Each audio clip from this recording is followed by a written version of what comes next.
women, a thousand years apart, and the Quran seems to conflate the two. So to me, again, this was a huge red flag. Yeah. And so from this, and I have a friend of mine who's on the panel right here, and he wanted to share something with the stream. How you doing, brother? I'm doing well. How are you? Can you hear me fine? I can hear you just fine, man. It's been a while since I heard your voice. So good to see you. Yeah, I'm doing well, brother. I really first of all, I thank you for having me on. Thank you for coming. Are you kidding me? Yeah, it's been a crazy ride for me, and I really wanted to reach out to the brother and sister Muslims and tell them about the truth about Jesus. And the best way to do it is really just my own journey, if that's okay by you. Absolutely. Guys, I want you guys, I can't, say who this is exactly. And you'll see in his testimony. I want everyone to hear this. I'm not going to spoil it. I'm going to let him tell it. He only from the horse's mouth, but you guys want to hear this. You guys want to hear this. So please, his testimony, his story blessed me.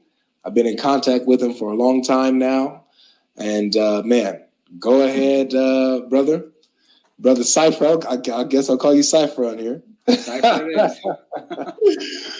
Yeah, go ahead, man. Let us know where you're coming from. All right, sounds good. So I grew up as a Muslim, and I cannot really share much information about my personal life, but what I will say is that I grew up as a Muslim, and I am an Arab.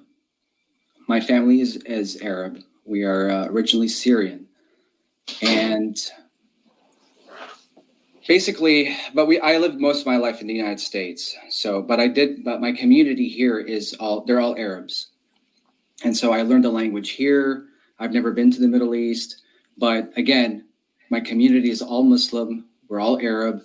And I did not grow up very religious as a child, but as I grew into my 20s, I started exploring more about Islam and the Quran. And little by little, just a small group of friends of mine decided to start getting into learning about the faith, about Islam. And then we became religious.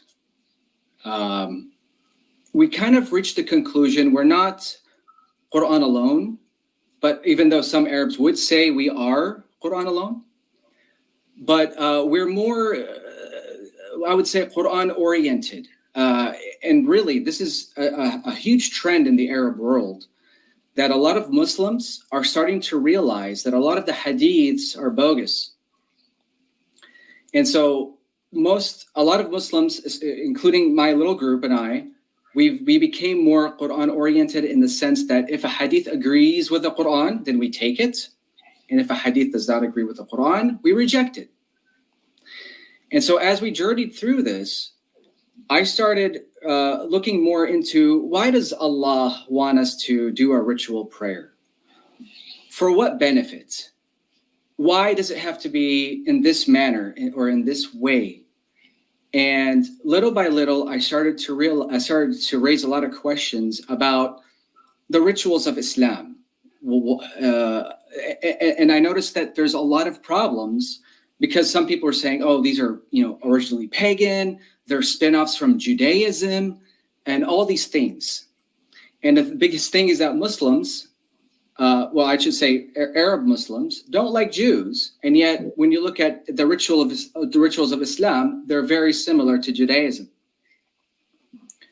So as I grew up and started exploring the Quran, I started to realize there is something going on regarding the things that are mentioned in the Quran.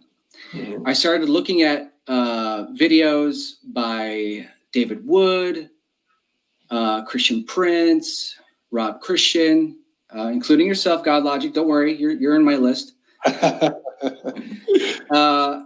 all these guys. And one thing that really struck me is the idea or the notion that the Quran is not preserved. This is a very common theme amongst Muslims, is the idea of the preservation of the Quran. And to me, I said, oh, no way. The Quran is perfectly preserved. It's the Bible that was corrupt, not the Quran. But I went out of my way to look into this.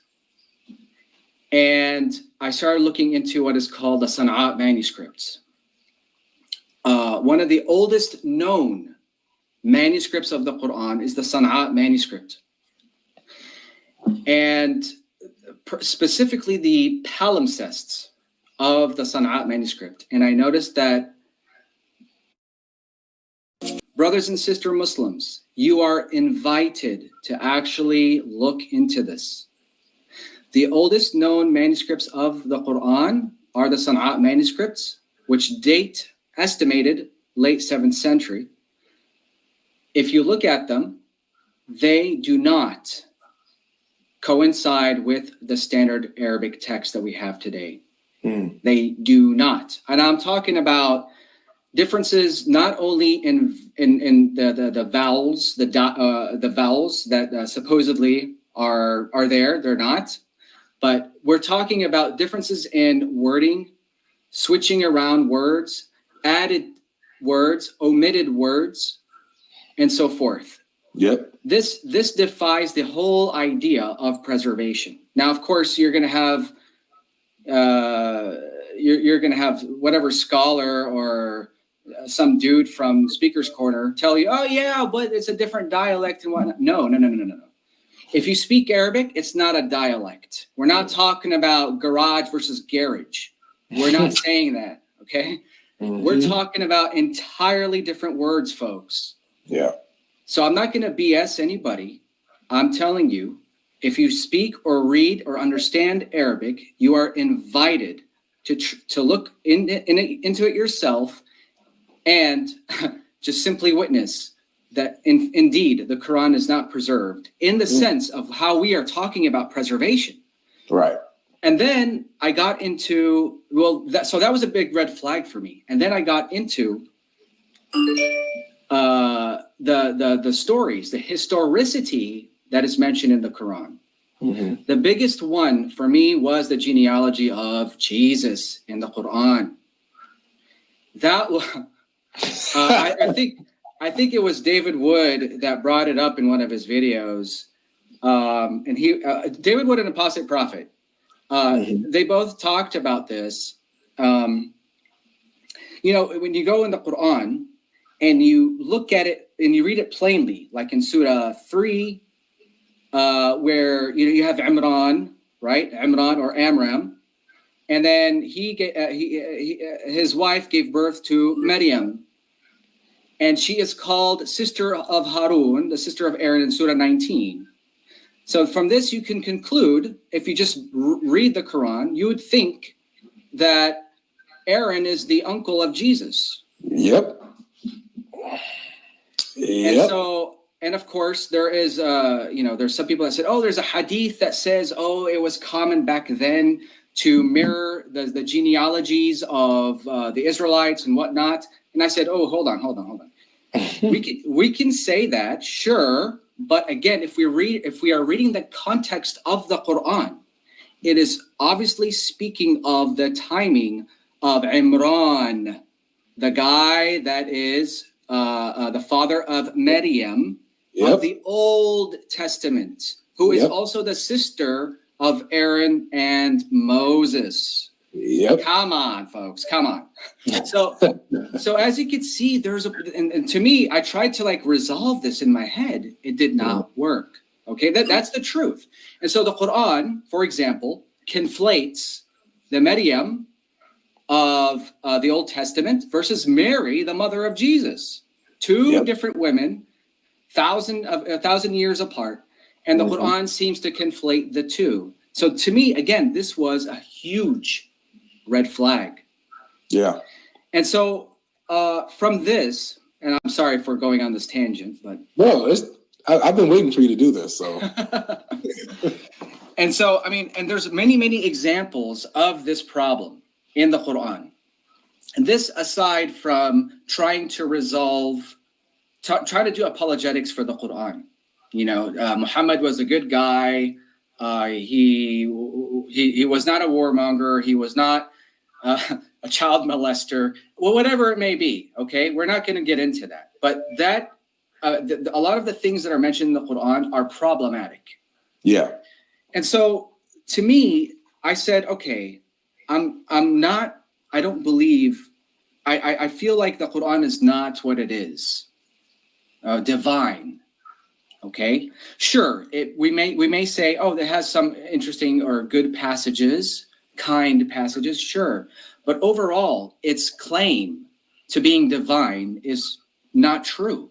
Mm-hmm. There are no scientific miracles in the Quran. Mm-hmm. They're simply observations that humans did at that time. Nothing crazy. The story of the people of the cave, that was a fable.